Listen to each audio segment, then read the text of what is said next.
The best way to listen to the best of the week is on the Relevant Radio app. Free and always free. Download and share the #1 free Catholic app today in the App Store.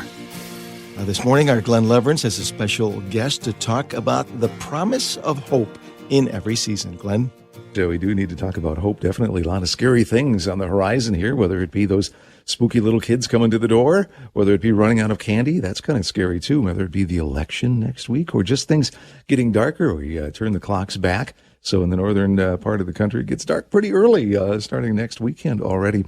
And that can lead to kind of feeling down about some things perhaps as well. But there is hope, of course, in our Lord for every season. Here to talk about hope from Joy in All Seasons, singer and speaker, retreat leader, and a longtime radio guest, Jenni Thyng joins us this morning. Good morning, Jenni. Good morning, Glen. Hey, great to have you along. Your joyful voice will help us out in this time of year with so many things going on that possibly can get us down a little bit. But what are some of the things we can do to guard our hope this time of year? Well, first thing, I just want to encourage everybody that's listening right now that no matter what season we are in, election season, fall, even, if we're looking at Halloween, Thanksgiving, Christmas, if we're taking those literal holidays that everybody knows about and some of them celebrate, God is still king no matter what. He never leaves his throne. And that is something that gives me hope, especially when we're talking about these changes. Because he's still on the throne, nothing that we see with our human eyes actually should change our focus. Our focus should be on the fact that God is faithful and he loves us. He loves us. He says in his word he has no favorites. So that means that no matter what season you're in, whether it is in Arizona where you're dealing with the different kind of weather, it's not necessarily fall like what we have here in Minnesota. I lived in Arizona, but it's a beautiful season even in those podiums and pitfalls that we find out with weather and with life. So in every life, I just want to go into this a little bit. In every life, we have seasons. We have seasons of winter. Winter is kind of that dormant season. Sometimes it's cold and dormant. Sometimes it is just dry and dormant. But it's that dormant season where maybe it seems like something is no longer. But we have also then the spring season that comes with that follows suit oftentimes. And that time is that time of new life where you can see that new growth. Or even in the word, it says, God, do you not see I'm doing a new thing? And I think that is such a beautiful hope that we can have, knowing that there's dormancy, right? Especially as Minnesotans, we're looking at the dormancy that's coming, and it can really, like you say, bring us down at times. But there is a spring that will come, and it will look different in every life. It will look different in every season of life. But that spring does come where God is continuing to do new things in us if we allow him to. We also have the summer, and the summertime, for Minnesotans, summertime is often the opportunity to go out and do the projects or go on vacation, to go camping, to go out to the lake, all those things. Talking as a Minnesota lifer for the most part here, beautiful season to have, but that's also a time where God says, hey, rest in me. Take that time of rest because there's nothing that you need to, you have to do right at this moment. Just rest in me. Just enjoy this time. And then you've got the harvest of the fall. And that's when we start, plowing the fields with the Lord and we say, okay, we're planting these seeds. Sometimes that's where we get to see those seeds come up when we see the work that God has had us do and we see it come up into life. Now you can add that to any person's life, that we have seasons of dormancy, of new life, of rest, and also of harvest. And sometimes we have multiple seasons going at the same time. Life is complex. But rest assured that no matter where you are in life, if you are focusing on the Lord, you can trust that he is going to use every season. In fact, it says in 2 Corinthians 4:16 through 18, it says, therefore we do not lose heart. Because, when we're in those seasons, obviously it wears on us, doesn't it? We don't lose heart, though outwardly we are wasting away, yet inwardly we are being renewed day by day. For our light and momentary troubles are achieving for us an eternal glory that outweighs them all.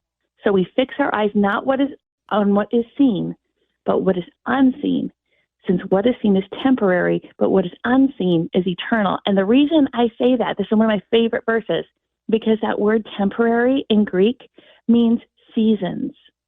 So since we're looking at this as the seasons part, we have the hope that our light and momentary troubles are achieving for us our eternal glory that far outweighs all the problems that we have, no matter what season that we're in. And when we fix our eyes on not what is seen and not just on the season that we're in and pixelate every little thing, but look at the bigger picture and look at the Father who is loving you through every season, it is absolutely amazing. And that fuels that thread of hope through every aspect of our lives. No matter where you're at, you are not alone. And no matter what you're going through, God is with you and encouraging you to keep your eyes on him because he is eternal. The season will change, but he is eternal. And it says in his word, he will never change. And that means that all the grace he promises, all the love he showers on us, that he just lavishes on us in every season, we can receive. And that is the fuel of our joy. Having that hope even in this season as we get toward fall here, but maybe it is a time of great harvest for us in our lives. And one of the things that's hard for modern people, right, is we're further removed from an agricultural society.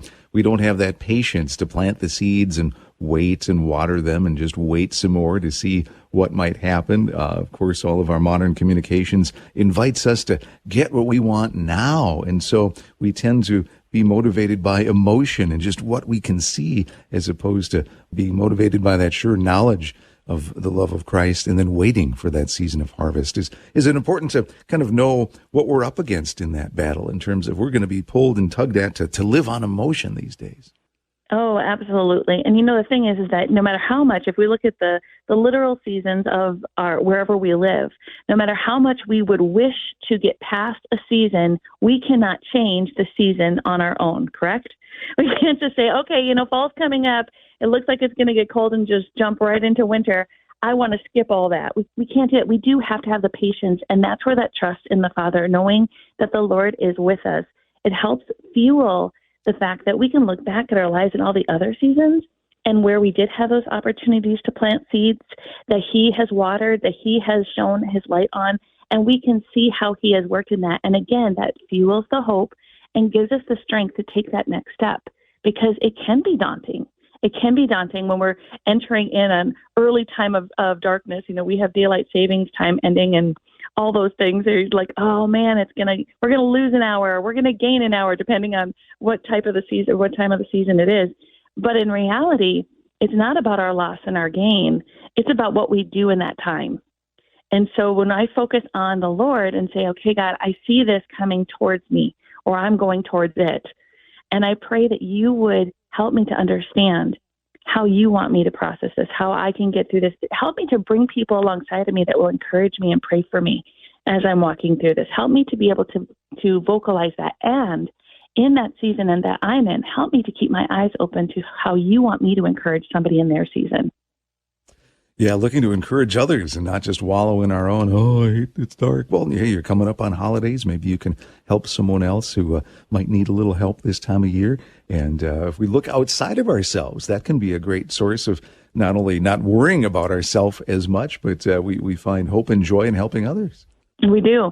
And, the great thing is that when you share joy, it's amazing what you receive back. Now, you can't share joy and expect it to be, given in measure by other people. But when you share that joy, it just multiplies the joy inside of you because that joy is the hope of the Father. When he brings those opportunities to you, you can say, wow, this is amazing. I didn't know I could do this. I thought that I was going to be stuck over in this season over here, but now here I find myself seeing that new life, whether it's another person that's been struggling, that you get to have that relationship and that encouragement, and you see how God's working in that, or whether it's that time to just rest in the joy that he's given you and say, okay, God, I'm just fueling up for what's coming next.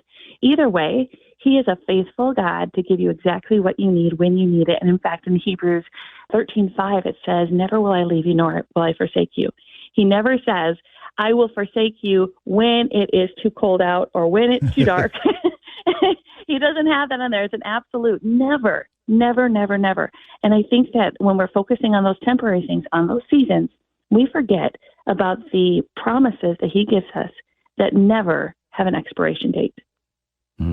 Jenni, as humans, we seem to be made to remember as a way to help us power through things in the present and toward the future as well. Even the ancient Israelites and this whole Passover thing, right? They're taught to remember how God helped them through that wilderness. And sometimes we need to pause and remember how God has helped us to go, oh yeah, he got me through, well, everything in life up to this day. I guess I can probably trust in him for tomorrow too. Yes, you can. And, I encourage that very much, to have a journal, or even just if you can't journal. A lot of people are a little bit hesitant to journal, to write their thoughts down. Journaling is different than a diary. A diary, you just kind of barf everything out on paper and, don't ever go back to it to see what God has done. A diary is kind of something that you hide and put away. A journal is something that you want to keep out. That if somebody was to open it, they would see your thought process and your struggles that God has met you in. So when you're journaling those thoughts, you're giving God the praise for what he's done. Or oftentimes I say, start a prayer journal. If you've got something that you're praying about, have a section of your journal that's just for prayers, and then write in a different color the answers to those prayers or the encouragement you've received, so that you can remember that not only did you give this to the Lord, bring it to the foot of the cross and say, God, I need help. I can't do this, but I know you're my help. And then go back and show what God has done. Or if you can't do journaling, if you feel like that's just not me, I am not a writer, I encourage people just to take a Post-it note and write down something that you're thankful for that day, because there's always something to be thankful for. When you do that, you then put those, fold it up, put it in a jar, and then someday when you're having a bad day, you pull that back out and you read it and you say, wow, God, thank you for doing that. I know you're going to work in what you have in front of me right now. Great ideas. Great ideas. Get some of those Post-it notes to get started, too. Hey, Jenni, Thyng, thank you so much. Inviting folks to check out joyinallseasons.com, the website, if you're looking for someone to maybe lead your retreat, speak to your group, or even sing for your group as well. Some great things happen when you bring Jenni Thyng to the party there. Thank you so much, Jenni. This entire episode of Morning Air is on the Relevant Radio app.